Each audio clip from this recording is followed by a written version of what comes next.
In a world where faith is shaped by centuries of dogma, there are hidden truths that can shake the foundations of Christianity. What would you do if you knew that there were forbidden texts, hidden in the shadows of the Vatican, that reveal a Jesus different from the one you know? The Gospel of Thomas, the Gospel of Judas, even the Gospel of Mary Magdalene. These apocryphal documents carry messages that challenge everything we have learned about the life and mission of Jesus. Imagine discovering that the true essence of Christ's teachings may have been censored, hidden behind closed doors and ancient secrets. What do these texts really say about love, redemption, and spirituality? And why did the Catholic Church work so hard to silence these voices? Get ready for an intriguing journey that goes beyond the limits of official history. Let's explore the mysteries and conspiracies surrounding these ancient writings, revealing excerpts that could change the way you view your own faith. Stay alert, as the truth may be stranger than fiction. What does the Vatican not want you to discover? Apocryphal texts are those that were not included in the canon of the Bible.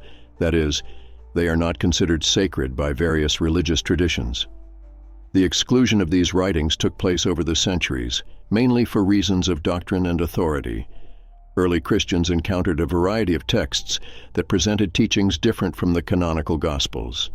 Thus, the need arose to filter which texts would be accepted as part of the official faith.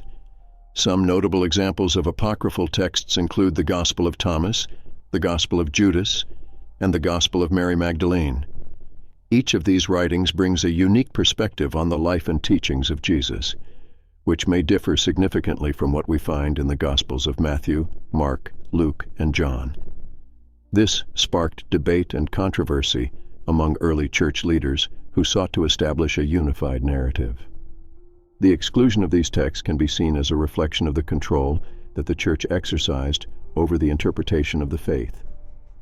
By deciding which writings would be considered sacred, the Church also shaped its faithfuls' understanding of Jesus' message. This selection process ended up leaving aside voices and visions that could enrich Christian spirituality. Furthermore, the exclusion of apocryphal texts was influenced by political and social issues of the time. Often, rejection of certain writings was linked to the desire to avoid dissent and maintain unity in the Church. Thus, the history of the exclusion of apocryphal texts is complex and multifaceted, involving not only theological questions, but also power dynamics. The study of apocryphal texts invites us to reflect on what it really means to be a Christian. When we get to know these works, we can see that the history of the Christian faith is much richer and more diverse than the canonical texts suggest, raising questions about the diversity of beliefs and interpretations that coexisted in antiquity. The Gospel of Thomas is one of the most intriguing apocryphal texts, consisting of 114 sayings attributed to Jesus. Unlike the canonical Gospels, which narrate the life and miracles of Christ, this Gospel focuses on spiritual teachings and reflections. Many scholars believe the text reveals a quest for deeper knowledge, or gnosis, which is often interpreted as secret knowledge accessible only to a few. One of the main characteristics of the Gospel of Thomas is the emphasis on personal experience and self-knowledge. The sayings of Jesus contained in this text suggest that true spiritual understanding comes from within and not just from faith and dogma. This contrasts with the more institutionalized approach found in the canonical Gospels, where the emphasis is on the story of Jesus and his redemptive mission. This difference in focus raises important questions about the interpretation of Jesus and his message. If, on the one hand, the canonical Gospels emphasize salvation through faith in Jesus, the Gospel of Thomas seems to suggest that true salvation can be found through inner search and personal knowledge. This view could open space for a more pluralistic understanding of Christianity. Furthermore, the Gospel of Thomas challenges the idea that divine revelation is restricted to a spiritual elite. Instead, it suggests that everyone has the ability to access this secret knowledge, as long as they are willing to look. This democratization of spiritual knowledge is a theme that resonates with many contemporary schools of thought. The study of the Gospel of Thomas, therefore, not only illuminates aspects of Christian spirituality, but also provokes reflection on how the search for knowledge and self-understanding can be a valid path within faith.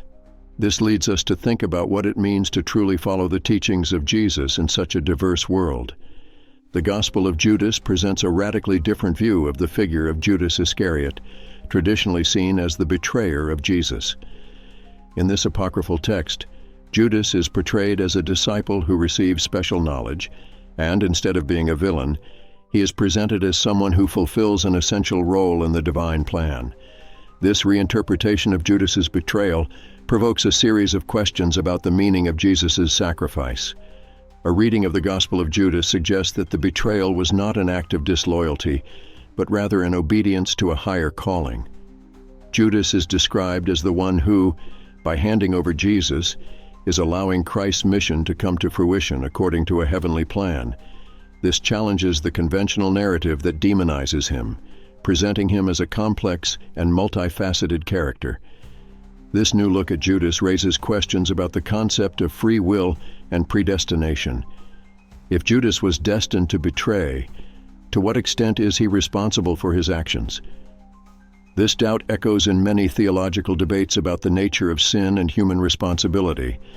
The figure of Judas, seen in this new light, makes us reconsider the idea of good and evil within the Christian narrative. Furthermore, the reinterpretation of Judas's betrayal can be seen as an invitation to accept the complexity of human relationships. Instead of labeling people as good or bad, the Gospel of Jude leads us to understand that each of us can play unexpected roles in stories bigger than ourselves. This more inclusive approach can offer new understanding about the nature of love and sacrifice. Lastly, the Gospel of Judas offers us an opportunity to look at the history of Christianity with a more open mind. By questioning established narratives, we can find space for deeper conversations about faith, loyalty, and the divine nature. This reflection is fundamental to understanding the dynamics of our own spirituality and interpersonal relationships. Mary Magdalene is often remembered as the woman who was present at Jesus' crucifixion and was the first to witness his resurrection. However, your image goes far beyond that. Some ancient writings portray her as a spiritual leader and apostle, a central figure in the spread of Jesus' teachings.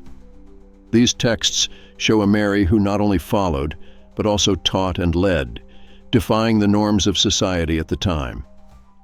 The apocryphal Gospels, such as the Gospel of Mary, reveal a side of Mary Magdalene that contrasts with the more traditional narrative. In these texts, she is presented as an advisor to Jesus, receiving secret and profound teachings. The text suggests that she had a prominent role among Jesus' followers, which may have significant repercussions for the way we understand female leadership in the early church. Furthermore, the role of Mary Magdalene in Jesus' teachings offers a new perspective on women in Christian theology. By being seen not just as a follower, but as an apostle, Mary challenges the patriarchal views that permeate many interpretations of the Bible. This raises important questions about the inclusion and recognition of women's contributions in early Christianity. The image of Mary Magdalene also reflects the struggle for space and voice within the church. Her portrayal as a spiritual leader invites us to reconsider the role of women throughout the history of the church. The absence of his figure in many of the canonical texts can be seen as an attempt to silence a voice that could have influenced the formation of Christian doctrine. The study of Mary Magdalene in apocryphal texts not only enriches the understanding of her importance, but also provokes a reevaluation of the role of women in the history of the church. Her image as an apostle can inspire a new look at female spirituality and gender equality in the Christian faith. Throughout history, many conspiracy theories have emerged surrounding the Catholic Church and its relationship with apocryphal texts. One of the main allegations is that the Church would be interested in silencing these writings to maintain control over the Christian narrative. This censorship could be seen as a way to protect the authority of the Church and avoid questions about its doctrines. The formation of the biblical canon was a complex and often controversial process. The Church needed to ensure that the texts chosen aligned with its theological and political vision. Therefore, Texts that contradicted or challenged official doctrine, such as the apocryphal Gospels, were often rejected. This exclusion not only shaped what became the Bible, but also created a history that often silenced dissenting voices. The Apocrypha, by offering an alternative view of the life and teachings of Jesus, threatened the unified narrative that the Church sought to establish. Censorship of such texts can be seen as a way to protect the image of the Church and prevent ideas considered heretical from spreading among the faithful. This power dynamic is a recurring theme in the history of the Church, where authority and truth were often in dispute. Furthermore, the notion that the Church has suppressed valuable information generates discussions about transparency and trust. Many people wonder whether the Church is truly interested in promoting the faith or whether it is more concerned with maintaining its position and influence.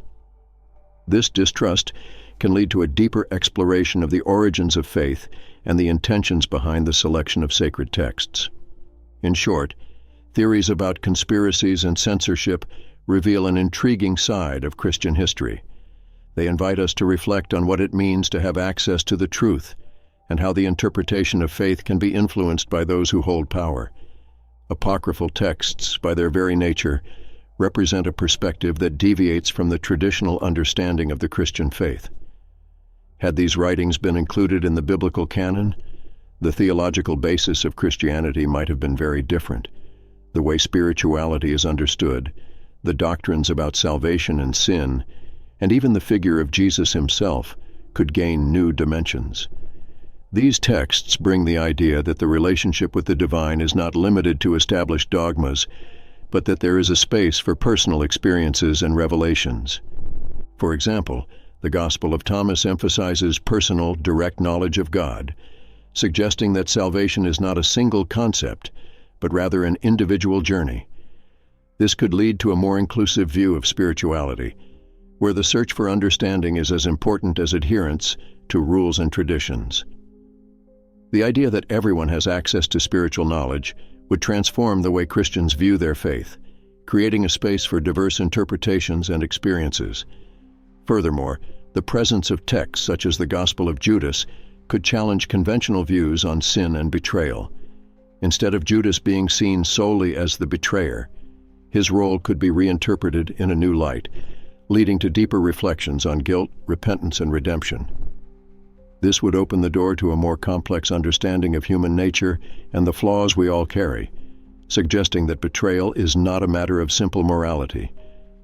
Furthermore, the inclusion of these texts could offer new approaches to the female figure in spirituality. With Mary Magdalene and other apocryphal characters, perhaps there would have been greater recognition of the role of women in the early Christian community. This could influence the way women are viewed and treated within the Church, promoting a more egalitarian theology that values women's contributions. Reflection on apocryphal texts leads us to question the rigidity of canonical interpretations. The possibility of a more flexible and adaptable Christianity may be attractive to many who seek a faith that fits their own experiences and understandings of the world. Thus, these texts not only provoke theological discussion, but also encourage an ongoing dialogue about what it means to be a Christian in an ever-changing world. As we explore this fascinating universe of forbidden gospels, the question that arises is, what else does the Catholic Church hide? These apocryphal texts, such as the Gospel of Thomas and the Gospel of Judas, are not just fragments of forgotten stories, but pieces of a puzzle that can rewrite the trajectory of Jesus and his message. Imagine if these revelations could change the way we understand faith today. What if the true essence of Christianity is hidden in pages that have never been read? What would you do if you discovered that the truth about Jesus is much more complex than the traditional narrative? These texts not only raise questions, but also provoke deep reflections on beliefs, traditions, and the nature of spirituality itself. Now we want to hear from you. Which apocryphal text most intrigued your curiosity? Do you believe the Church actually tried to silence these voices? Leave your opinions in the comments and share your theories.